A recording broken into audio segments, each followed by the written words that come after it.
A very good morning to you.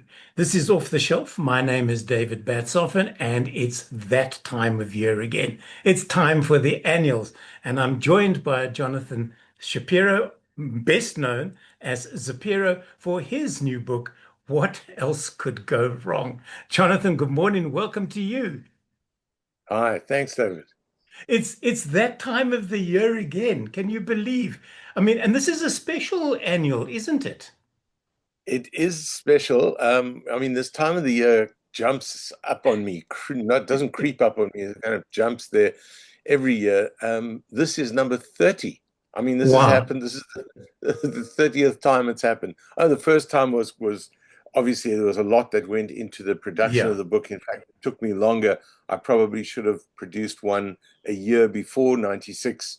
So there are a lot of good drawings that got left out. After Right. that, been a selection of the best of over 30 years. I cannot believe this is the 30th. Yeah. Well, off the shelf, we always like celebrating big events. So I will give you one of those because this is a cheap show. That's all I can afford. Great. Okay, so let's look at some of the cartoons. I just picked some that when I flipped through your book, and I do have a copy here. When I flipped through the book, these caught my attention. I know that there's a lot more that's gone into this book that you want to discuss or you want to allude to, and you're free to do that. Just when we thought it was safe, the buggers are back again. Yeah, I'm back. Did you miss me? That the it's the Shining, and it's a great cartoon metaphor to use for something big and scary and like, oh my God, this is here again. And Yeah. the load shedding in previous years, it was really a huge thing.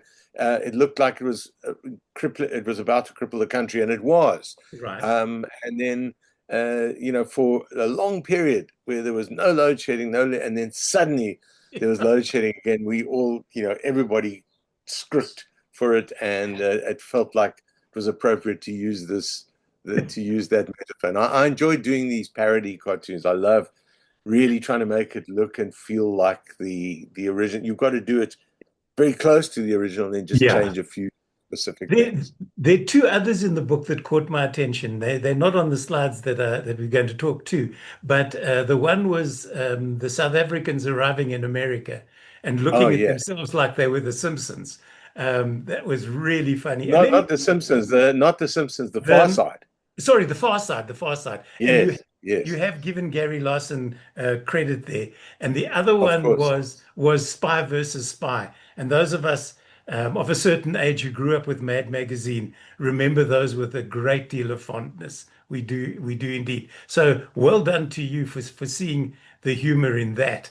But back to the what is your I don't know, how do you come up with a cartoon like this? What is your process around doing something that didn't necessarily need to be The Shining? It could have been anything, but it works Mm. so well in this instance, Jonathan. I've often felt that I have almost two parallel processes. On the one hand is the process of trying to absorb what's going on Right. and keep track of what's going on, and the going across different news platforms, also speaking to people, thinking about stuff. And so that's the one thing, and that kind of defines it's the subjects, it's whether they somehow link with each other. I put it down. I sort of jot the subjects, the issues down on paper. I actually do it Mm. very conceptually, and then I sometimes link them with each other. Have no idea. I'm not looking for a joke. I'm not looking for uh, a belly laugh. I'm not looking for. At this stage, I'm thinking of what to say. So Right. that, and then when I develop attitudes, then I actually write down like what is it? What's an interesting insight, an interesting attitude, an interesting angle, and then comes the process of how do I say it? Okay. And that's a totally different process, and that would be when I'm looking at it and I'm thinking, this is a long thing. It needs some explanation. Maybe it's going to have to be in a comic strip form, Yeah. you know, so you get the discursive thing. Mm. Or sometimes this is like just one big explosive thing. It feels very conceptual. I'm doing to do it as something else. I try to think of a metaphor. And Yeah. then sometimes it is a thing where I'm feeling like this is kind of comical and it's a situation comedy. And then I'm going to do it as a sitcom. And those are actually the ones that often take the longest to draw, longest time, because you've Actually, got to get, yeah, you've got to get the big conceptual ones are easier to draw because you don't have to draw things to scale. You're yeah. just trying to get a single concept across. Everything I'm doing is looking for a twist or a surprise. That's what a satirist does because that's what makes it funny or makes it memorable or like just shifts your brain a little bit. Yeah. Because I've just realized two things, and this is not the first time I'm looking at this cartoon. A, there's a light switch on the wall that's not working, and B, she's got a match that's been struck in her hand. And I hadn't Yeah, noticed either of those things. I'd been so focused on the axe that the yeah, other sort of disappeared into the background. So once again, it's those small things that I think make people keep coming back to your cartoons or this type of cartoon because there's so much hidden with it's hidden in plain sight, basically. yeah, It's just that yeah. the focus needs to shift from left to right. And then, of course, Yes. we discovered that it wasn't our fault that we didn't have electricity. They'd screwed up to the tune of 54 billion rand, and now we've got to pay for it. Yeah, yeah, yeah. I like this is a sitcom one. Right. Uh, and as opposed to a big conceptual one. So it's kind of the sitcom is, but there, it's NERSA that's stuffed up, but then they pass that on to ESCOM, and ESCOM just passes that on to us. And to do that in a quick, easy way, it says, "Yeah, my pal here messed up. I'll just need your wallet. You have 54 billion." And I even write, I'm not going to write 54 billion rand. It's kind of obvious. It's Yeah. like, how would somebody say that? You'd say that, would you have 54 billion? So the poor Yeah. guy just passing by, that's us. Uh, Yeah. somebody just leans in, takes his wallet, and he's It's allowed to gone. do it. And takes his wallet and said, "Okay, I'll take 54 billion." Thanks. Got to give it to my pal who just stuffed up. And the situation comedy of that is what makes it Yeah. funny, and or makes it memorable or whatever. But these cartoons are quite hard to do and to set up. You have to kind of learn how to do that. And I've been trying to study that and do that for many years. Yeah. Do you wake up in the middle of do you keep a pen and paper next to your bed, wake up in the middle of the night and sketch stuff, or does that not form a part No, of your process anymore? no, no, no. I don't wake up. Sometimes I have pen and paper kind of. But it's not like I wake up in the night Okay. and sketch. I will say there have been times that I've kind of woken up and thought of something. But I mean, the actual act of putting the light on and drawing it, I was going to say, No. no, I better remember this. And one or two times I've actually forgotten, and then I've had to say, what the hell was that? And I've searched around and somehow managed to remember it. But Yeah. now I'm not going to actually draw in the middle of the night, but Yeah, okay. but I Well, you do don't want to think wake of the stuff. family up. Yeah. And you can't switch off completely. Yeah. Did did the police body cams ever come to pass? Because given the situation with the police currently, I don't think they ever want, or if they do wear them, they're going to be out of, they will be out of order, all of them. Well, do you remember the conversations about the word immediately, which have been Yes. happening at the Commission of Inquiry, the Madlanga Commission of Inquiry, and at the parliamentary the ad hoc committee, this idea of when Kunu said, well, this will happen immediately, and then immediately doesn't apparently mean right now. Immediate. Yeah, who knows when it actually means. So, I mean, this is in February, so it's within the past year. When an initiative like that is announced, it definitely doesn't happen immediately, even if they wanted to. But the It's issue was for me, it actually almost precedes the inquiry and all that. We all mm, knew how corrupt the police and politicians are. So Yes. when they announced, SAPs to wear body cams, um, I, I thought that was it's an easy kind of uh, transition to a segue to a cartoon. Yeah, Yeah, well, you now have that issue around the auto because now they're saying, oh, we don't know whether we can institute it because there's problems. Yeah, of course, we know what the problems are. Points will be lost by certain demographics in about 30 yeah. seconds, and it'll never work. It was Yeah, a that's it's the Arthur thing. Look, the Arthur thing keeps getting postponed and has recently been postponed again. I mean, it was meant to come in October. So the cartoon that I have about Arthur in this annual is I said whenever I hear Arthur, I think of R2D2. So I've got this little R2D2 in the Yeah. middle of the road, like going, violation, and the traffic, like the taxis and ordinary people, whatever, just swerving around. But but your point about the postponement of initiatives like this, apparently, there are about 5 things that they don't have ready yet, which they Yeah. were meant to have ready by October. I mean, these things Well, they're big and they do take a lot of there's a lot of organization, but if they announce it and then they say, well, this will happen in October, you can guarantee yeah. it's not going to happen. Never going to And happen. now it's postponed yet again. Yeah. Aren't you sad that Carl Niehaus has disappeared from the political scene? Because he was always gristful, the cartoonist's mill. But he seems to have taken a backseat. I don't know if he's visiting more funerals or whatever he's doing, but he hasn't been front and center for a while. It's funny that you should pick on him. I mean, there are so many of these weird and terrible people. It's not as if there aren't new ones. There's all sorts of other people. I kind of hardly notice. And people often say to me like, well, what are you going to do when so and so's gone? This one or that one, whether it's Zuma or Carl Niehaus or they used to say that about P.W. Botha, they said it about Buthelezi, they said it about Manto Shabalala and Samang.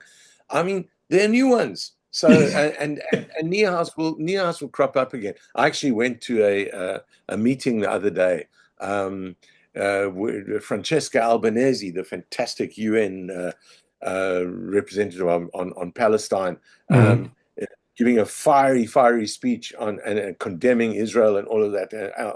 100%. There was Carl Niehaus in the audience, applauding like crazy, except when Alan Bussak came to speak. Alan Bussak is now kind of like he and must be he and Niehaus, who used to be in the same camp years ago. Now they're in different sort of camps. And then Niehaus was looking absolutely sullen. He actually sat with his arms folded when Bussak spoke. So no, these guys they're around. They never disappear completely. He'll be Okay. back. Yeah. But also Helen Ziller, I don't, if I remember correct, doesn't appear here because she's tossed her hat, pardon me, her hat in the ring for mayor of Joburg. I'm sure there's something with Helen. Yeah, there's a more recent one that's just after the book where I've got her Yeah. I've got her as Godzilla again, about to come to Joburg, and as she arrives in full Godzilla mode, the city is totally destroyed, and she's, "Oh, the ANC got here before me." As usually, Godzilla destroys the city. But she's no, there are a couple with Zilla somewhere in Okay. this annual. Um, I'll look more carefully the next time I go through it. yeah, You yeah. also you also bring up the water pressure in the showers with Trump and Zuma comparing shower heads, which I thought was very clever. Another doff of the proverbial shower head to Jacob Zuma. Yeah, the shower is something that will never ever disappear. And I could not believe that Trump actually came out because he's so anti anything that is about climate change and Mhm. promoting proper things for the environment. He now scoffed at Biden's rules to kind of regulate the shower pressures, and so there shouldn't be such huge shower pressure using so much water. So he comes out with a kind of, I forget what it was called, but it was about the proper shower pressure thing, and shower head shower, even I think even said shower head. And so that obviously becomes a perfect little angle for me to bring in the Zoomer thing. Yeah. Now you're coming up to Joburg tomorrow, in fact. You're going to be here for the weekend. You're going to be doing book launches all over the place. Zapiro will be everywhere. Just when you think it's safe to go to a shopping mall, there's Jonathan. And if you want to know where they're going to be, if you read the blurb once you've watched this video, then you'll find out where you can go. The big launch being on um, On Monday. on Monday. Yeah. Yeah, Um, along with the suits and sneakers at their venue. Have a look at the details. Yes. Great stuff. Jonathan, do people best you at these? Do they come up and they go, "Oh, why did you draw this?" Or do they bring you their favorite cartoon and say, "Sign this because I'm going to hang it on my wall," type of thing? It hasn't often happened that people come with a specific intent of challenging me. It has happened once or twice, and I don't mind if it Mm, does. But usually they're coming to get the book signed, or they want me to sign a particular cartoon in the annual. One of the funniest things that I remember, but it was funny and weirdly almost scary as well, was sitting in a big Joburg shopping center, and there was sort of a massive uh, kind of a hallway, and then some more glass, and then another walkway on the other side, and somebody walking along the other side was just sort of walking along in his own. mm. There was nobody at my table for those few seconds, and he kind of did this fantastic double take as he saw me across this whole thing behind the glass. He just he erupted, and he was like, and people were kind of looking at him. He was clearly like shouting and screaming and whatever. I was kind of glad there was a big Big glass in between you. between us. But who knows? It could be religious stuff, could be political stuff. People and people shift and change. Sometimes the Yeah. same people hating something that I do love something I do the next week. Yeah. It's very people are fickle in that way. I also remember sitting in a shopping center in Cape Town at the height of Julius Malema's kind of powers, and when he came walking along in Cape Town, Mm. which is not his normal haunt, but I mean certainly not at Christmas time. And he came walking along with a whole entourage of bodyguards and all that. And I thought, I'm not going to get up and go and disrupt my signing just to go and say hello. I did meet him another time a little later when I Right. showed him my figurine of him, and he actually was very good humored about it, strangely enough.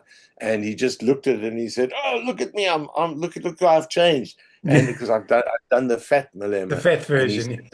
he said, "Do it again, make another one." Uh, He yeah, didn't buy that one, did he? And you didn't offer to no, give he it to didn't. He him. didn't buy it. He didn't buy it. This cartoon caught my attention because you see it as a whole and then you start dissecting it. And there are all sorts of wonderful, like rats being busy being rats, bad guys busy lurking with what looks like a hyena, and all those little intricacies that you've added into this, which makes this for me very special. And what caught my attention was the counselor who was charged with painting the street the lines on the street in the town that he's a counselor in because it's not his job and he was Yeah, prosecuted so for that is it. that's actually the story. The Yeah. story was the story that was published in Daily Maverick. The platform that I'm on Yeah. was about this guy, and I was thinking that is so absolutely bizarre. This guy, is doing something for the community. He's doing it of his own accord. He's doing it in his own time. He's doing it with his Yep. own money. But And he's they charged. prosecuted. Yeah, he is charged by the prosecutors for being, and they actually called him it's an anarchist act to do this, to repaint faded like on the lines. Yeah. You repaint faded things that will help safety on Yeah. the road markings, And so I thought, well, this is municipal. And there's another thing. I absolutely love Richard Scarry in The Busy, Busy World. And Mhm. there's another thing. I love South Africanisms. I read up sometimes on like our word usages and all that, and so I'm very aware of the fact that South Africans have a particular approach to the word busy. More Mhm. than anyone else in the world, we say, "Oh, so and so's busy, whatever. So and so's busy sleeping, or so and so's busy doing something that you're not." So everything here is busy. Garbage bags busy not being collected. You know, water. What have I got there? Water pipes busy bursting. So Yeah. in Potholes busy, busy busy, busy growing. world, it's very appropriate to have these strange things, Yeah. and counselors busy not doing their jobs or whatever it is, and so There's, that, and then that leads to the final yeah. thing, to the Yeah. actual sort of linchpin of the story, which was this counselor. There was a story a couple of years ago about a guy in Pretoria who grew vegetables on his pavement so that he Mm. could feed the homeless. And he too was prosecuted. And Exactly. it went to It's a court. very similar. Yeah, that's right. And there's a similar story. Although this guy, of course, had an official capacity, and that Yes, was he made was a it counselor, more, this even guy. more strange. The other guy was just doing it again out of absolute sort of Yeah. altruism, and so similar in that respect. And I actually, I just didn't manage to get to do a cartoon about that other guy, Yeah. but very similar thing, and I might have done something quite similar to this, yeah. Now they always say don't mess with rugby. But in this case, you had to because there was no ways that you weren't going to talk about the trouncing that the New Zealanders got the very next game. Well, this of course is before that. This is going to Eden Park, Yeah. and where and in fact we didn't we lost that game, but this is before the game, and Yep. I just but the idea of this great Springbok team going to New Zealand to meet the New Zealanders at the place that they just haven't lost at for like decades and decades and decades. Um, and this epic thing. I thought, well, King Kong and Godzilla they're so big that King Kong and Godzilla they just sit there with the popcorn and watch. Yeah. Pull up the popcorn, enjoy the show. Yeah. So I didn't know. I couldn't. I'm glad that I didn't actually forecast that we would win. Yeah. Sometimes people do that, and I'm a bit careful. I just want to forecast the clash of these Yeah. titans, which is what it was, and we lost that game. But then as you say, we absolutely trounced in the next Yeah. game, and we are, our team has really galvanized the whole country. I Yeah. mean, and this is the first time in these past sort of 7, 8 years that the rugby it's we've had moments where our rugby team has sort of galvanized the country, but it's been a little illusory Yeah. because we're not yet completely transformed. But this team, under the captainship of Sia Kolisi and under this incredible stewardship of Rassie Erasmus, has really transformed and has really sort of pulled the country Yeah. together in a huge way. It's wonderful. It really and truly is. Yeah. Jonathan, I know that you're extremely busy at this time because you've got launches and you've got TV interviews and all sorts of things.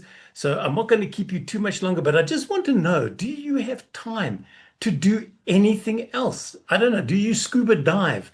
Do you play table tennis to keep you fit? What is it that sort of Did gives you you the ask table tennis? Did you ask about table tennis, knowing that that's part of my background, or oh yeah, okay, Because I know because what I don't want to spoil yeah, it for a colleague of mine, but you know what's coming when you're in Joburg for the weekend. So I believe that there's a game on. I think it must I be I videoed. I used to play table tennis. That's not part of my kind of program anymore. Right, I love table tennis. I played at a reasonably high level, but right. no, I mean these days it's hiking in the mountains, Okay. cycling. um, uh, other activities and things. But table tennis, I absolutely love it. When they show the international stuff on TV, I tape it or watch it, or while I'm working, I kind of have it on and look up every now and then. I actually went to the World Table Tennis Championship in Durban just a couple of years ago. Mhm. Not many people even know that they held the World Table Tennis No, I Championship. didn't. Yeah, and it was absolutely brilliant. I saw the players who I watch on Wow. TV. Yeah, That is fantastic. that's fabulous. Yeah. Jonathan or Zapiro will be in Johannesburg for this weekend. He's promoting his new annual, which is published by Jacana as always. It's called Zapiro. What else could go wrong? And wait for the annual in 2026, and then we'll find out what went wrong. Jonathan, thank you so much for chatting with me. It's always a pleasure to talk to you. And I'm just sorry that when you in Joburg for this weekend, I leave for the bush. One day we'll get together.